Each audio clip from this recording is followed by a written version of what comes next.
ہر سمت سپیرے ہیں جمائے ہوئے ڈیرے، اس شہر میں سانپوں کے خریدار بہت ہیں۔ دوپہر طلوع ہوئی تو اتنی سنہری کہ ہر چمکتی شے سونا دکھنے لگی۔ یوسف صاحب کا گھر بھی دھوپ میں جھلس رہا تھا جب زمر فائز اور پرس پکڑے اندر داخل ہوئی۔ راہداری سے گزرتے ہوئے وہ ڈرائنگ روم کے جالی دار پردے کے پاس رکی۔ جالی کے پاس صوفے پر ٹانگ جمائے جواہرات تمکنت سے بیٹھی نظر آ رہی تھی۔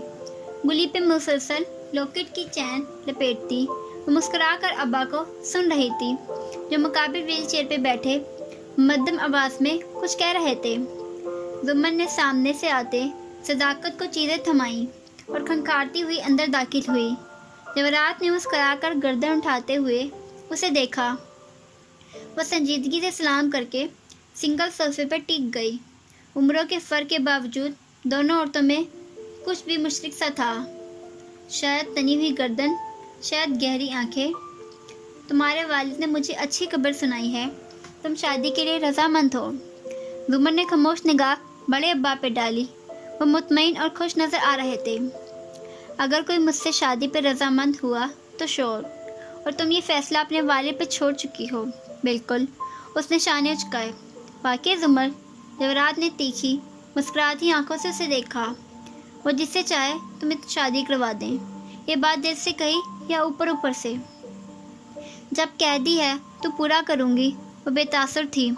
اور اگر تمہارے والد فارس کو منتخب کر لیں تمہارے لیے، کیا کر لو گی اس سے شادی؟ بڑے ابا نے ایک دم پریشان ہو کر جواہرات کو دیکھا، گویا اسے روکنا چاہا، مگر وہ لاکٹ کی چین انگلی پر لپیٹتی زمر کو مسکرا کر دیکھے جا رہی تھی۔ بڑے ابا نے مجرمانہ انداز میں گردن موڑی۔ زمر لب بھیجے جواہرات کو دیکھ رہی تھی۔ خلاف معمول اس نے اس بات پہ کھڑے جواہرات کو گھر سے نہیں نکالا تھا۔ تمہاری خاموشی سے میں کیا سمجھوں؟ یہی کہ تم نے رضامندی کا اظہار محض اس پر سے کیا تھا۔ در حقیقت تم اپنے والد کو یہ حق نہیں دے رہی۔ کیا یہ تمہارے والد کے ساتھ دھوکہ نہیں ہے؟ ایسا نہیں ہے، وہ تیزی سے بولی، پھر چپ ہو گئی۔ میرا اور تمہارے ابا کا خیال ہے کہ فارس تمہارے لیے بہترین انتخاب ہے۔ پلیز وہ پرانی باتیں مت دہرانا، تم خود بھی جانتی ہو وہ برا نہیں تھا۔ اب بتاؤ، اپنی زبان پہ قائم ہو۔ بڑے ابا بیچارگی سے اسے تک رہے تھے، مگر خلاف توقع زمر سپاٹ نظروں سے جواہرات کو دیکھتی رہی۔ قائم ہوں، جانتی ہوں ابا میرے لیے غلط فیصلہ نہیں کریں گے۔ ضبط سے الفاظ ادا کیے۔ تم سوچ لو، یہ تو بس تمہارے یوں ہی خیال میں آیا تو؟ وہ شرمندہ سے وضاحت کر رہے تھے۔ سوچ چکی ہوں سب، جو مرضی آئے کریں۔ اور ہاں، فارس ابھی مجھے پک کرنے آئے گا۔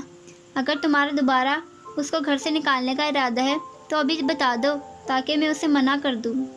زمر نے بہت ضبط سے خود کو بھڑکنے سے روکا اور آہستہ سے بولی، میں نے اس دن غلط کیا تھا، مجھے ایسا نہیں کرنا چاہیے تھا۔ آئی ایم سوری ابا۔ وہ ایک دم اٹھی، باہر نکل گئی۔ راہداری میں آ کر گہرے سانس لے کر خود کو نارمل کرنا چاہا، مگر پرانی باتیں، یادیں، سب ابل کر جیسے باہر آ رہا تھا۔ وہ دل پہ ہاتھ رکھے، آنکھیں بند کیے، راہداری کی دیوار کے ساتھ کھڑی ہو گئی۔ اندر جواہرات سہولت سے کہہ رہی تھی۔ اسے منانا مشکل نہیں تھا، اسے ماننا نہیں کہتے، احتجاج کہتے ہیں۔ منافع میں سر ہلاتے افسوس کر رہے تھے۔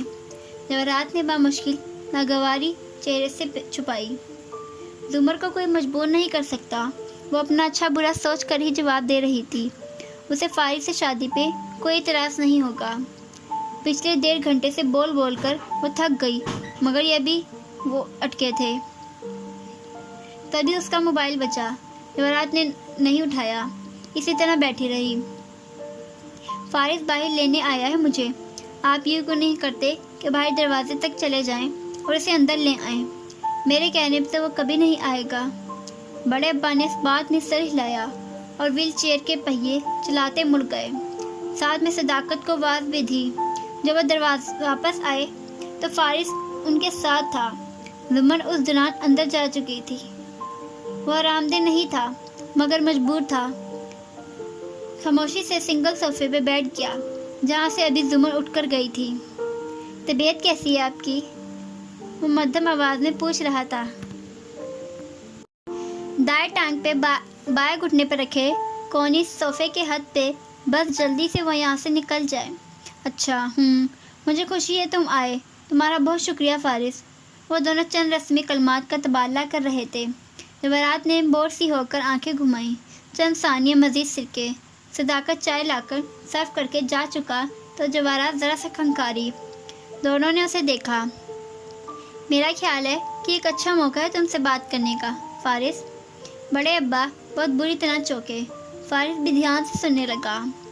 یوسف صاحب کا تم کتنا احترام کرتے ہو، ان کے تم پہ کتنے احسانات ہیں، کتنے برے وقتوں انہوں نے تمہاری مدد کی، ہم سب اس سے واقف ہیں۔ زوم پھر سے راداری میں آ کھڑی ہوئی، دھڑکتے دل سے وہ دیوار سے لگی سن رہی تھی۔ جی، فارس نے تنبے سے جواہرات کو دیکھتے سر ہلایا۔ ایسے میں یوسف صاحب کا حق ہے کہ وہ اپنے بیٹے کی طرح سمجھ کر تم سے ایک سوال کر سکیں۔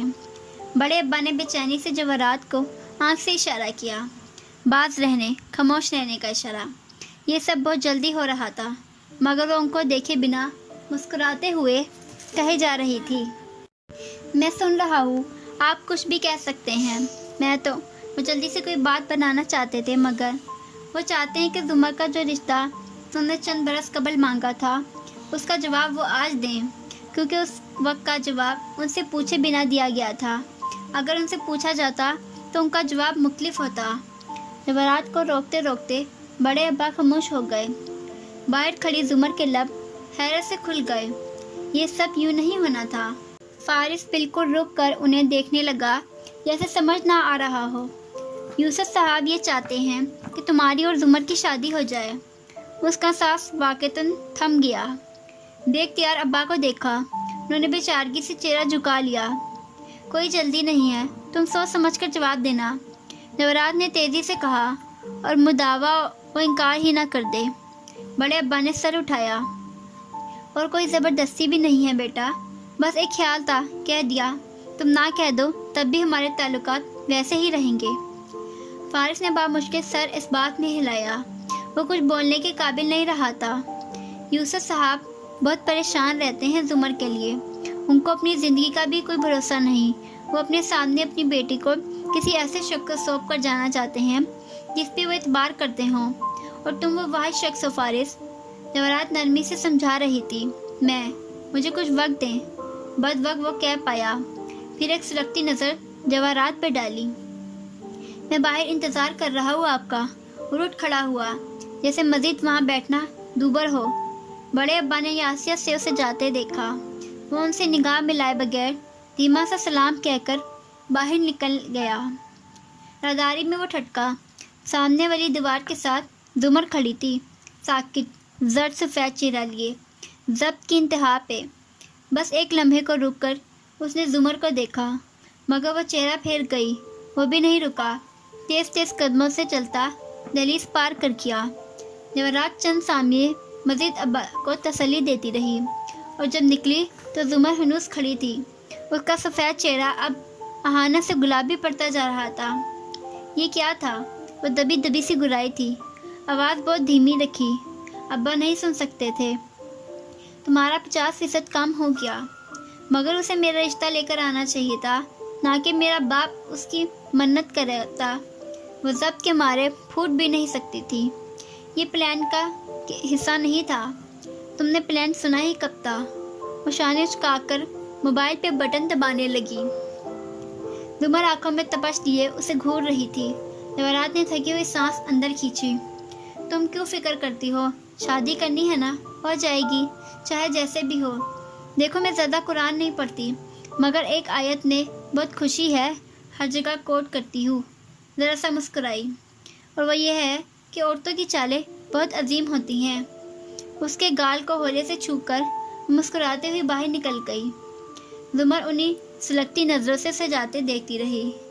فرنٹ سیٹ پر بیٹھ کر جیسے ہی جواہرات نے دروازہ بند کیا، فارس نے تیزی سے کار پیچھے کی، گیٹ سے نکالی اور سڑک پہ ڈال دی۔ اس کا جبڑا بچا ہوا تھا۔ وقفے وقفے سے ایک قہر بار نظر جواہرات پہ ڈال دیتا۔ یہ سب کیا تھا مسز کاردار؟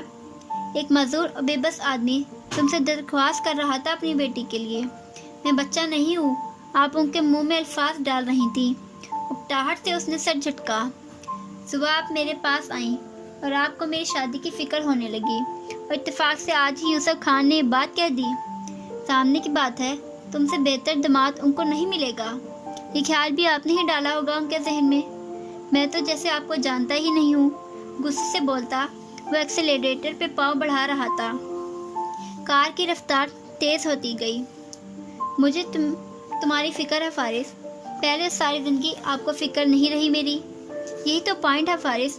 میں نے یا اورنگزیب نے ساری زندگی تمہاری فکر نہیں کی, مگر جس شخص نے کی تم پہ اتنے احسان کیے, جو تمہیں اچھی طرح نوکری دلوانے میں مدد نہ کرتا تو آج تم سڑکوں پہ آوارہ پھر رہے ہوتے. اب وہ شخص معذور ہے, اس کی بیٹی بیمار ہے اور وہ تم سے صرف ایک چیز مانگ رہا ہے, اس کی بیٹی سے شادی کر لو. تم اسے بھی انکار کر دو گے. کیا یہ ہوتا ہے احسان کا بدلہ؟ تلخی سے اسے دیکھ کر وہ کہہ رہی تھی. فارس اسی طرح تیز ڈرائیو کیے گیا. البتہ خاموشی کا لمبا وقفہ دونوں کے بیچ حائل ہو گیا. ان کی بیٹی کبھی نہیں مانے گی. بہت دیر بعد وہ بولا, مان جائے گی. کبھی نہیں, وہ مان چکی ہے یار. جواہرات نے بیزاری سے سر جھٹکا اور کلائی پہ بندی گھڑی دیکھی. اسے دیر ہو رہی تھی اور فارس غازی نے ایک دم چونک کر اسے دیکھا. پھر سامنے دیکھنے لگا. اس کے چہرے کا غصہ ایک نئی سوچ میں ڈھلتا گیا. لب کاٹتے آنکھوں سے سکڑے وہ چند منٹ خاموشی سے ڈرائیو کرتا رہا. آپ ان سے کہیں, میں سوچ کر بتاؤں گا. اب کہ وہ بولا تو آواز مدھم تھی. جواہرات نے گہری مطمئن سی سانس خارج کی. کام تقریباً ہو گیا تھا. فارس نے اسے گھر اتار کر اور خود کار سے نکل کر انیکسی کی طرف ہو لیا. کثر کی ادبی سمتیں فیونا ٹرے میں کچھ چیزیں لا دے ہاشم کی بالکنی کے بیرونی دینے سے نیچے اتر رہی تھی. فارس کار سے اترا اور وہیں کھڑا رہا. جب وہ قریب سے گزرنے لگی تو اسے روکا. بات سنو. انگلی سے اشارہ کیا. وہ مؤدب مگر پراعتماد سے چلتی قریب آئی. یس سر.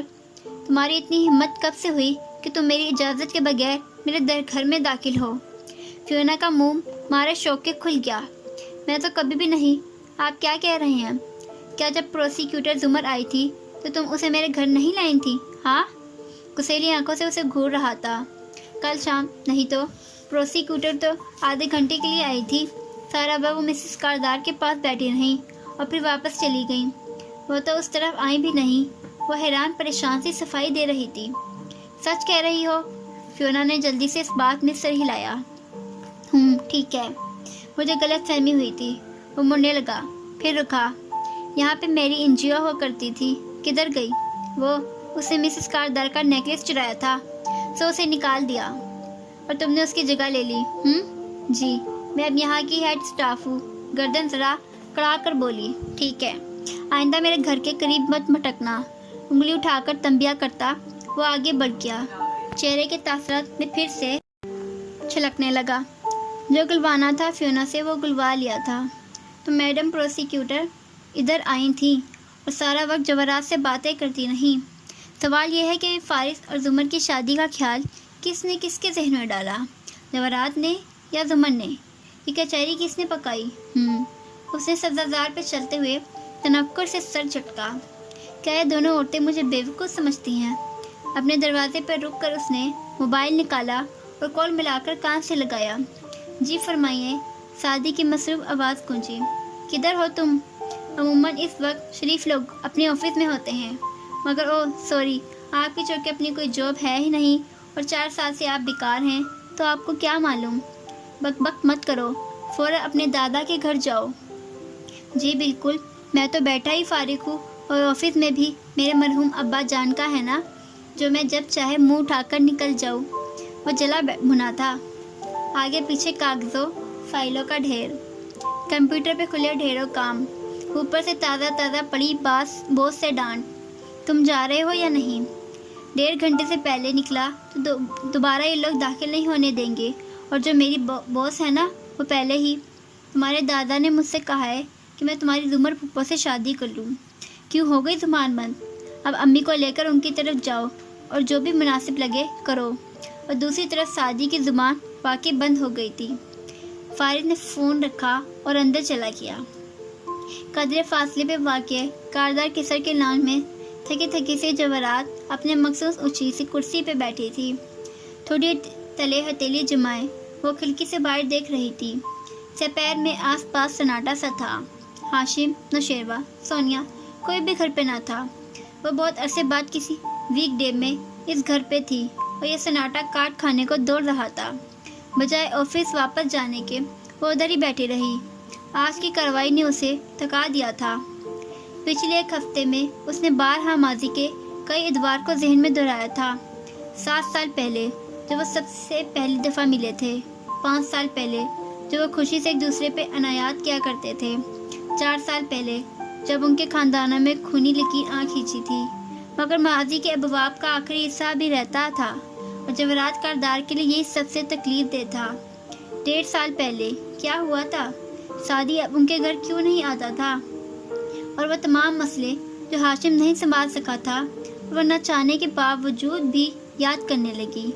اس کی نم آنکھیں کھڑکی پہ جمی تھیں اور اس کے شیشے پہ پرانی کہانیاں ابھر ابھر کر ڈوبنے لگی تھیں۔